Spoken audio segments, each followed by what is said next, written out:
Assalamualaikum warahmatullahi wabarakatuh. Waalaikumsalam warahmatullahi wabarakatuh. Selamat pagi dan salam sejahtera bagi kita semua. Semoga pagi hari ini kita senantiasa dilimpahi kesehatan dan kelancaran dalam melaksanakan thalabul ilmi.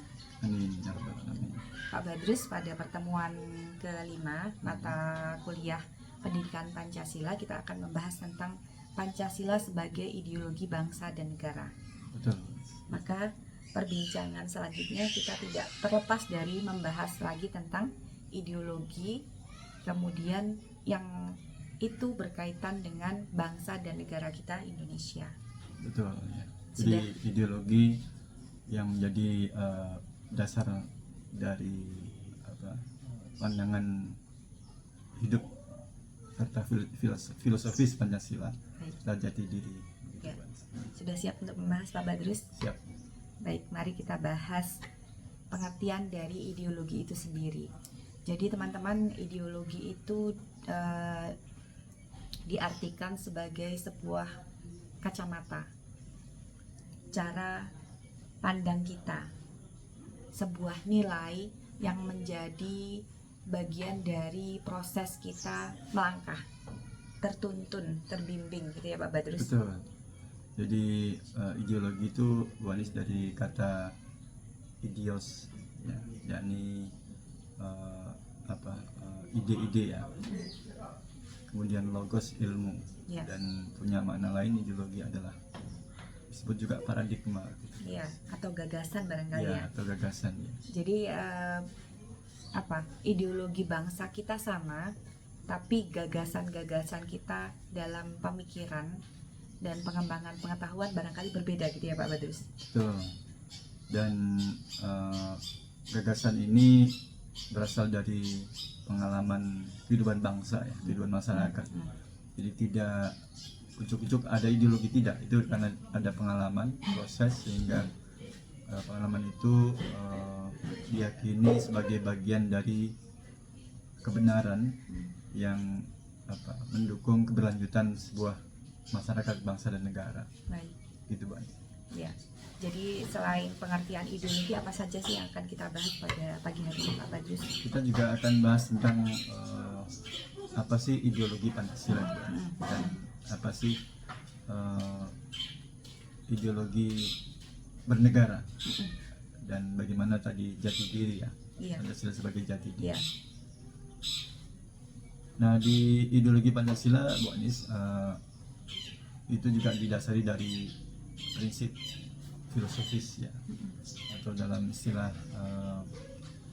Bung Karno, filosofis grounds lah. Iya.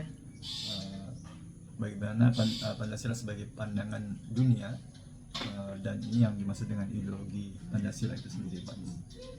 Nah, ideologi Pancasila juga bisa diartikan sebagai seperangkat pemikiran, paradigma yang melandasi langkah mewujudkan masyarakat adil dan makmur, dan itu juga dimuat dalam pembukaan UUD 45. Iya. Jadi ketika kita melaksanakan berbagai aktivitas dan kegiatan, baik yang sifatnya individu, sifatnya sosial, kemasyarakatan dan juga bernegara, kita tidak terlepas dari kemudahan sebenarnya ketika ideologi kita adalah ideologi Pancasila. Karena di dalam ideologi Pancasila itu kita sudah memiliki sebuah alur, sebuah perencanaan untuk menjadikan praktik dan nilai-nilai Pancasila itu sesuai dengan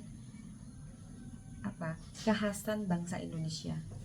Betul. Dan ketika berpedoman pada ideologi Pancasila, maka bagaimana kita melangkah tidak akan tersesat gitu ya Pak Badrus. Betul. Karena nilai-nilai di dalamnya akan menuntun kita pada arah kebaikan dan khususnya pengembangan karakter-karakter yang unggul bagi bangsa dan negara.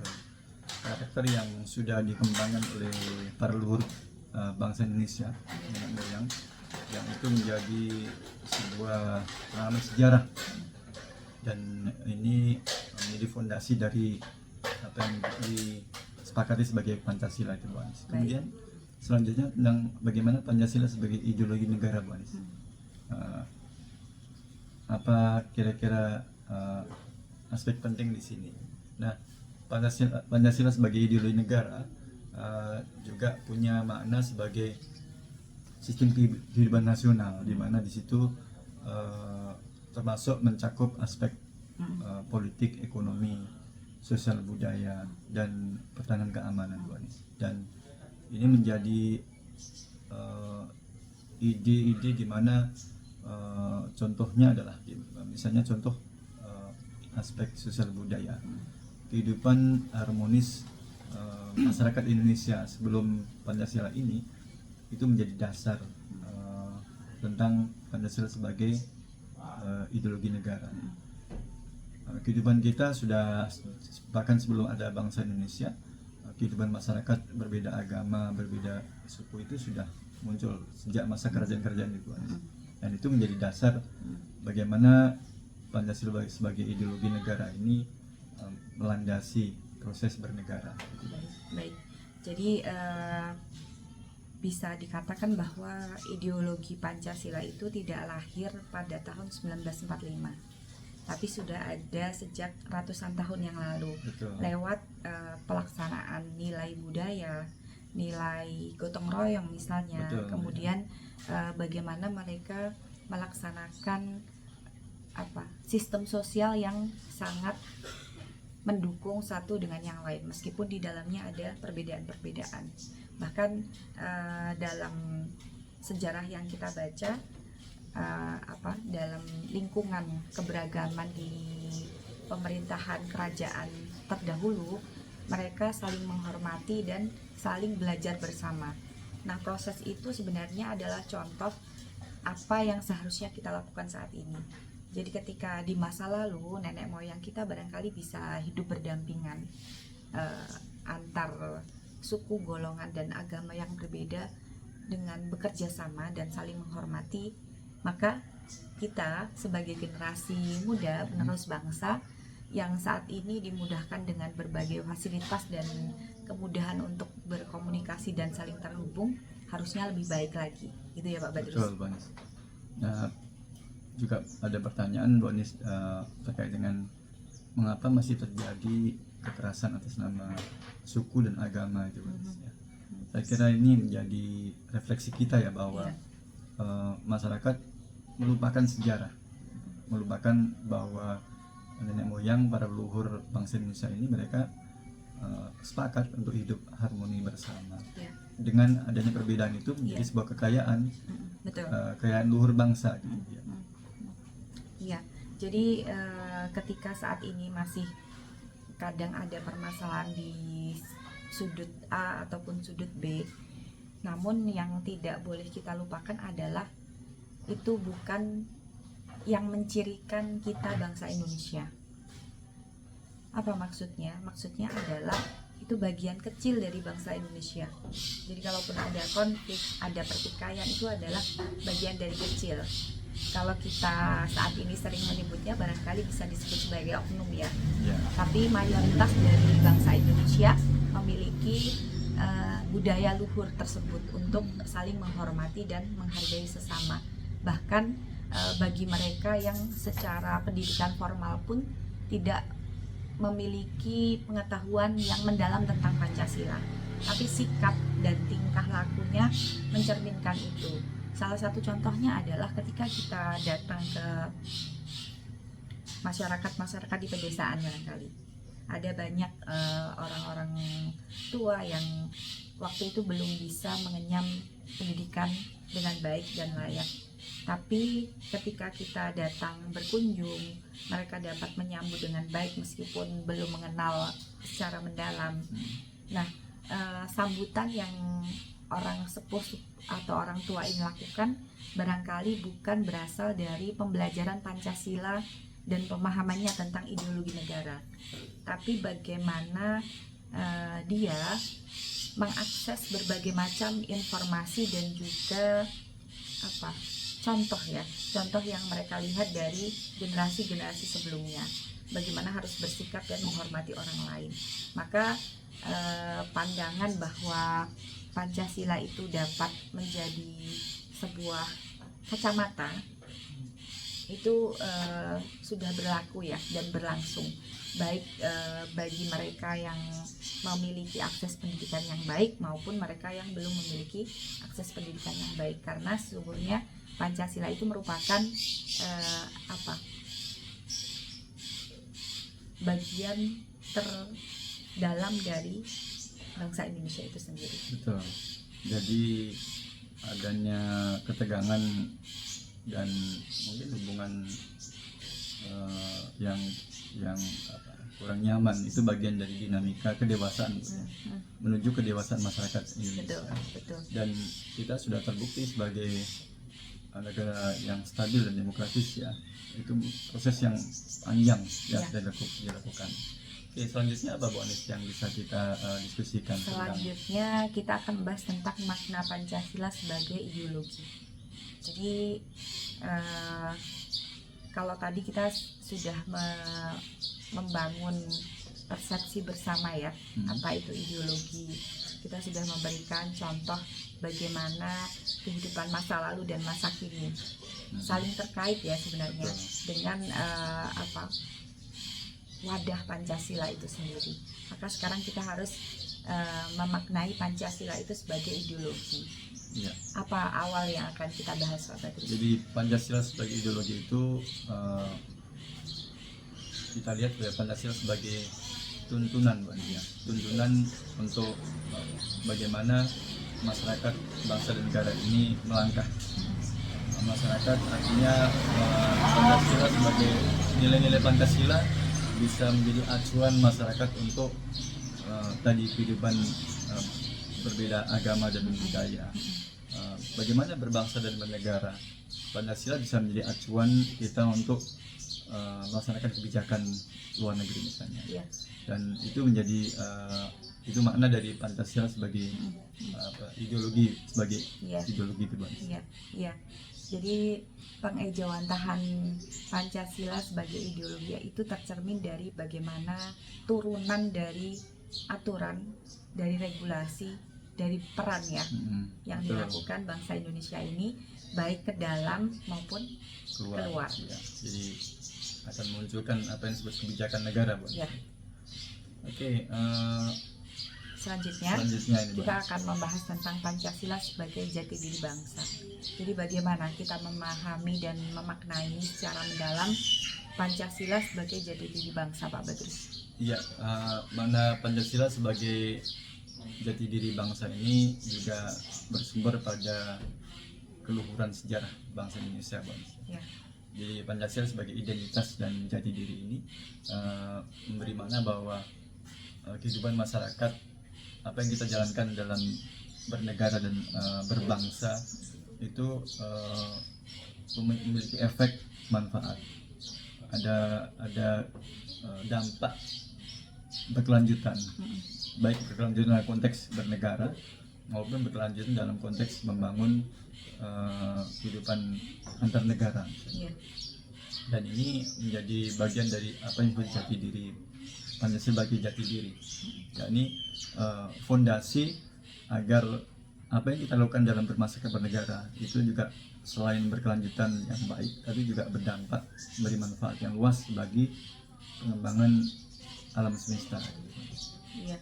Dan ketika kita membahas Pancasila sebagai jati diri bangsa, Pak Badrus, barangkali kita juga tidak boleh melupakan bahwa di dalam 5 sila itu terkandung nilai-nilai luhur yang ketika kita gali lebih dalam semakin banyak isi dan makna yang barangkali tidak terfikirkan sebelumnya. Maka dalam pembelajaran Pancasila ini kita tidak hanya dituntut untuk melaksanakan pembelajaran secara membaca teori dan buku-buku yang berkaitan dengan pendidikan Pancasila itu sendiri, tapi juga berusaha untuk mengoptimalkan bagaimana cara kita menggali nilai-nilai Pancasila dan bagaimana nilai-nilai itu diterapkan dalam kehidupan sehari-hari, sehingga Indonesia tidak hanya menjadi bangsa yang mampu hidup berdampingan dalam keberagaman, tapi juga mampu terus hidup dalam kerukunan dalam ruang-ruang yang panjang di masa yang akan datang. Betul. Karena kita sebagai generasi muda barangkali memiliki kewajiban juga untuk memiliki semacam tanda bahwa kalau di masa lalu nenek moyang kita mencontohkan bagaimana keberagaman itu dapat tersaji dengan baik, maka di masa kini kita juga sudah harus menyajikan bagaimana kerukunan itu terjalin dengan baik, bagaimana kerjasama dapat diwujudkan dengan memaknai nilai-nilai Pancasila itu sendiri, dan itu merupakan warisan yang akan menjadi sejarah yang dibaca oleh barangkali anak-anak bangsa di masa yang akan datang. Betul.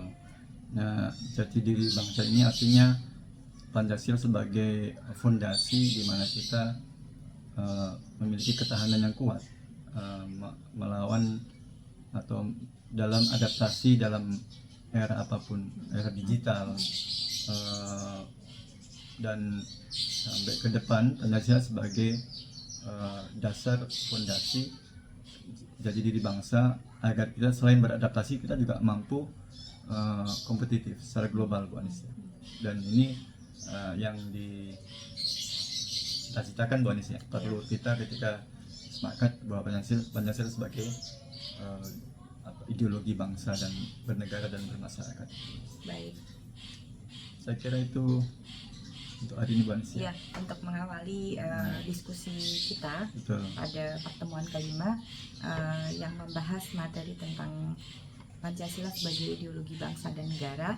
Nantinya akan ada materi yang dibagikan di kelas masing-masing dan teman-teman bisa mulai untuk melihat dan memahami lebih mendalam, khususnya bagaimana menjadikan ideologi bangsa dan negara, yaitu Pancasila ini sebagai kacamata, sebagai kompas Betul. perjalanan, Betul. sehingga perjalanan kita tidak tersesat dan kita tidak hanya bermakna bagi diri sendiri dan barangkali suatu saat akan memiliki makna untuk orang lain dari pengejawantahan, ya. Betul. Sikap nilai-nilai Pancasila Ya. itu sendiri. Pancasila sebagai kompas, tapi kita tetap ingat pada fondasi sejarah, Bu Anis. Sejarah kekayaan keluhuran budaya bangsa Indonesia, sehingga teman-teman ketika melihat Pancasila sebagai ideologi, artinya dengan fondasi sejarah yang kuat kita akan bisa lebih adaptif